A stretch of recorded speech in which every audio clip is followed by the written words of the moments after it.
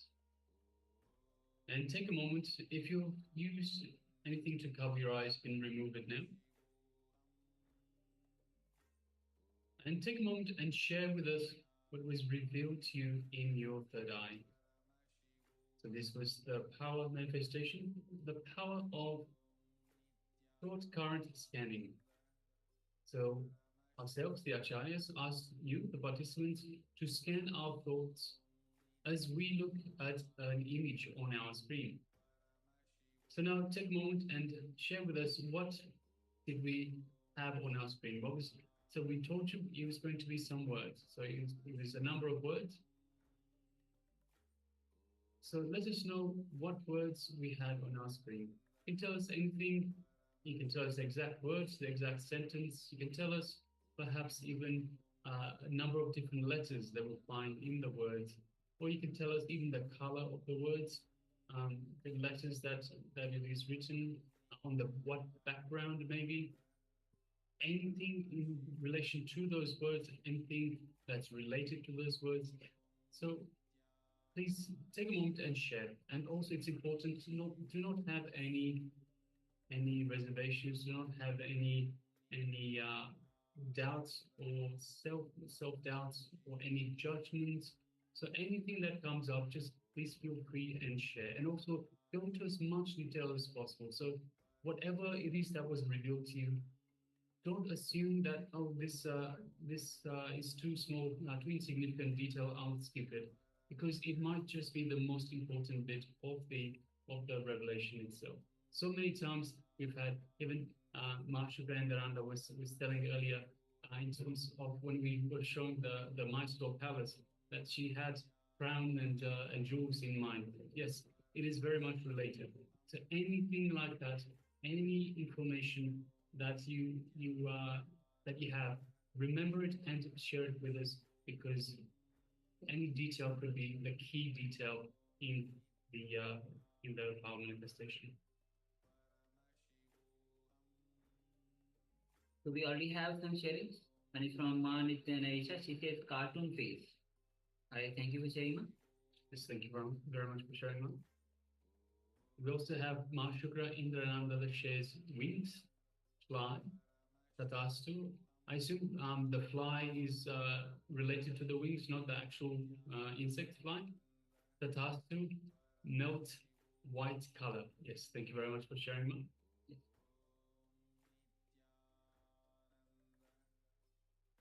And also requesting Ma Van Jing, Ma Sugagyana, please let us know, and also Ma Jia Jing Zhang.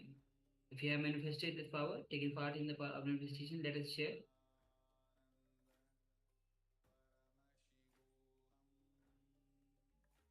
Yes. And also requesting, we have Ma Kelly Wang, and so we have a couple of participants that have the cameras switched on, but they're not visible within the camera frame itself. And we have a number of participants that have the cameras switched off altogether. So we have Ma Xu Wei Ding, Ma Sarah, Ma Jiao Xing Zhang, and Ma Nithya Dhyaan, requesting if you're there, please switch on your cameras, Ma, and be available for this program.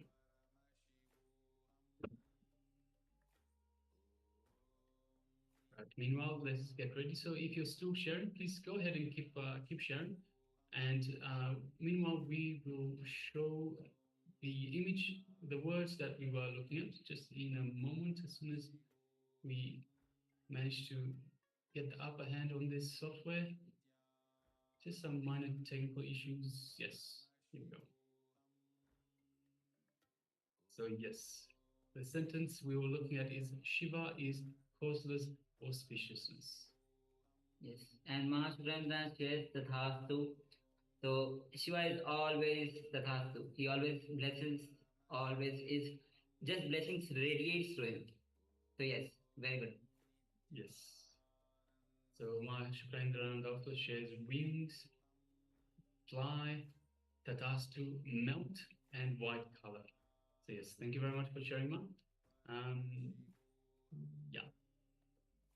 Not much as this sum. So thank you very much, Ma. All right. And yes, we also have Nithya Naresha, that shared cartoon face. So I'm not entirely sure what that refers to. But yes, thank you very much for sharing, Ma. All right. So with this, we'll be entering into the next session. And the next session is going to be on the 7 layers and samskara. So Swami says very beautifully that we all of us have the 7 layers. And he shares his own experience of death experience, where when a person is having the death, whether so it goes through the 7 layers of his own body, and if and Swami shares that in his presence, the person who was experiencing death very smoothly passed to his 7 layers. So having the presence of Guru in your life is of utter importance. So let's understand how these 7 layers and samskaras are related, as Swami reveals on this topic.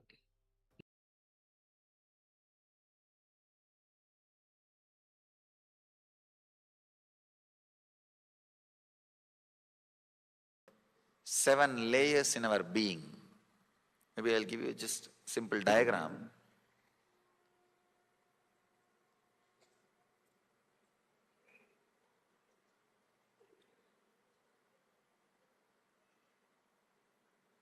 Is it seen properly? No, I think.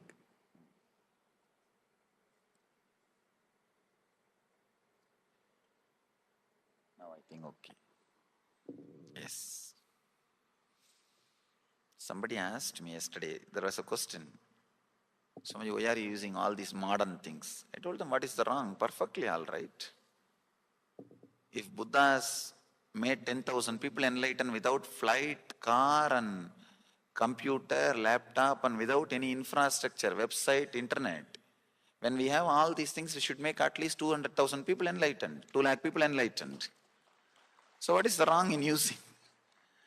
So let all this infrastructure be used to transmit the true science.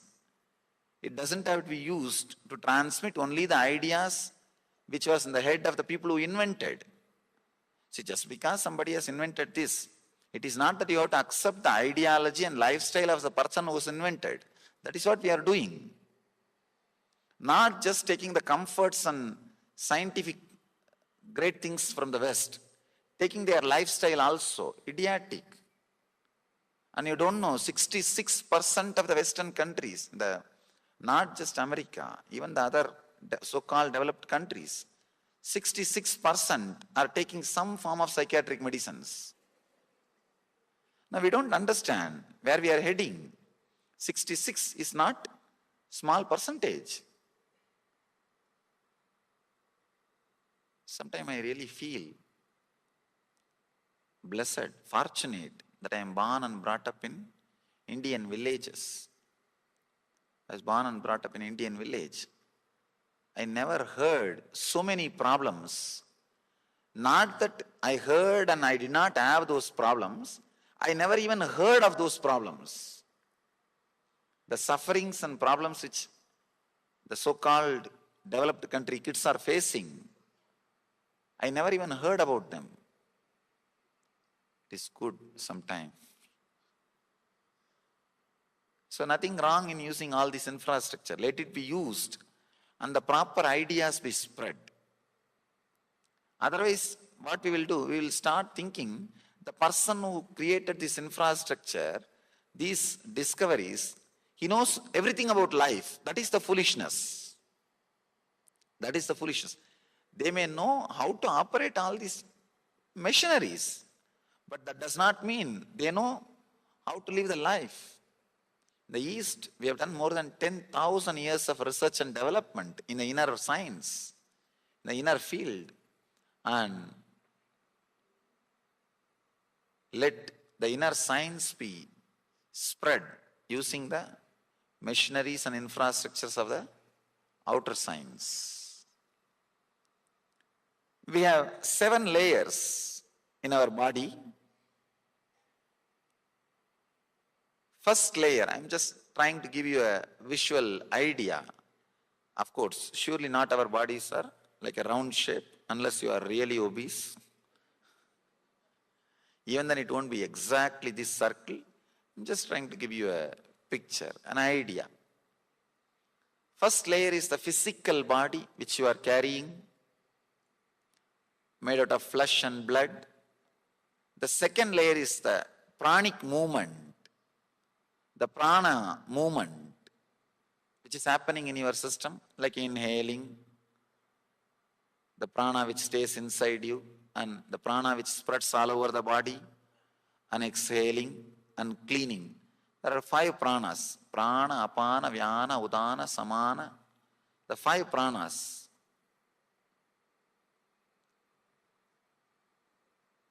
The Pancha pranas: pran, udan, vyan, saman, apan. The Pancha pranas, all these movements are called prana sarira. And the next, the inner chattering which is going on in you, it's called mana, manasarira, the mind. The 4th layer is the emotion. I can say intense inner chattering which does not respond to your logical analysis. That is what we call emotions. That is the 4th layer. And the 5th layer is which you experience in the deep sleep. And the 6th layer you will experience in a strong meditation technique, means thoughtless awareness. The 7th layer is enlightenment. You have 7 different layers in your system. If all 7 different layers fall in tune with each other, suddenly you will see all the samskaras will leave your system. If the samskaras are taken out of your system, suddenly you will see all these 7 layers fall in tune with each other. Balancing, reconnecting, reuniting starts happening. That uniting is what is called yoga. Beautifully, Patanjali describes yogaha chittavritti nirodhaha, means living without samskaras. Only then the thoughtless state will be there. When the samskaras are taken out, the uniting happens. If uniting happens, samskaras leave your system. Physical, 2nd prana, 3rd mind, 4th emotions, 5th deep sleep, the karana sharira, the silence which you enjoy in the deep sleep. 6th, the joy, bliss you enjoy in the thoughtless awareness, what J. Krishnamurti calls as choiceless awareness. And ultimate, the 7th layer, pure enlightened consciousness. Understand, uniting all these 7 layers, removing the samskaras which you collected and stored. You store the samskaras in different layers. Yesterday somebody wrote me a question. Swamiji, this stuff was too strong for me, especially the analysis on the 4 states of consciousness. Mainly the answer for that question, that one question, when I come back I see the same world. Actually that person wrote a question in a very funny way. When I come back, I see the same house, same car, same wife. He underlined that word. That word was underlined. I didn't. Same wife and same life. But when I go back to the dream, I don't see the same thing. Answer for that question was very shocking to him. I think the same person again wrote one more slip. During the darshan, I got the slip. He says it was too strong. I didn't expect I will have such a clarity. I'm afraid of the clarity now. Understand, many times people are afraid of getting near the truth. Getting near the truth. the physical layer, the body out which the physical body is the first layer,